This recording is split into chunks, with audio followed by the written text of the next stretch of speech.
রেলগাড়ির কামরায় হঠাৎ দেখা। ভাবিনি সম্ভব হবে কোনো দিন। আগে ওকে বারবার দেখেছি লাল রঙের শাড়িতে, ডালিম ফুলের মতো রাঙা।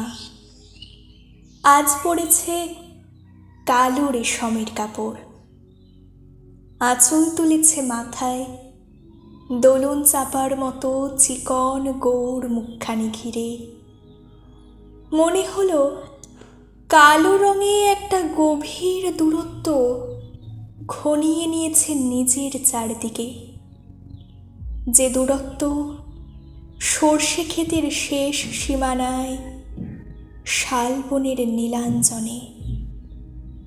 থমকে গেল আমার সমস্ত মনটা।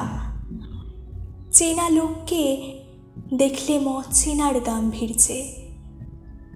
হঠাৎ খবরের কাগজ ফেলে দিয়ে আমাকে করলে নমস্কার। সমাজবিধির পথ গেল খুলে, আলাপ করলেম শুরু। কেমন আছো, কেমন চলছে সংসার ইত্যাদি। সে রইল জানলার বাইরের দিকে চেয়ে, যেন কাছের দিনের ছোঁয়াচ পার হওয়া চাহনিতে। দিলে অত্যন্ত ছোট দুটো একটা জবাব, কোনোটা বা দিলেই না।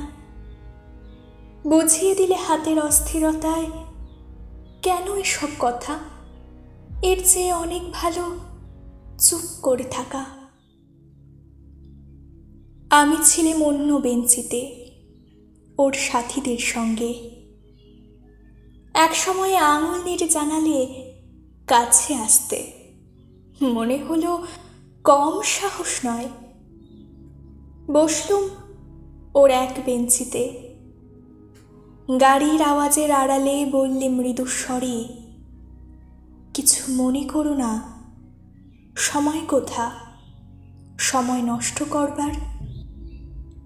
আমাকে নামতে হবে পরের স্টেশনেই, দূরেই যাবে তুমি, দেখা হবে না আর কোনো দিনই। তাই যে প্রশ্নটার জবাব এতকাল থেমে আছে, আজ শুনবো তোমার মুখে। সত্য করে বলবে তো? আমি বললেন, বলবো। বাইরের আকাশের দিকে তাকিয়েই শুধলো, আমাদের গেছে যে দিন একেবারেই কি গেছে, কিছুই কি নেই বাকি।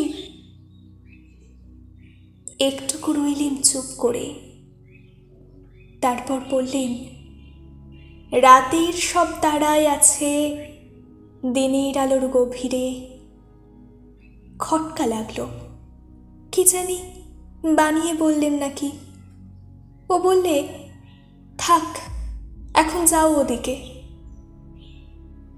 সবাই নেমে গেল পরের স্টেশনে, আমি চললেম একা।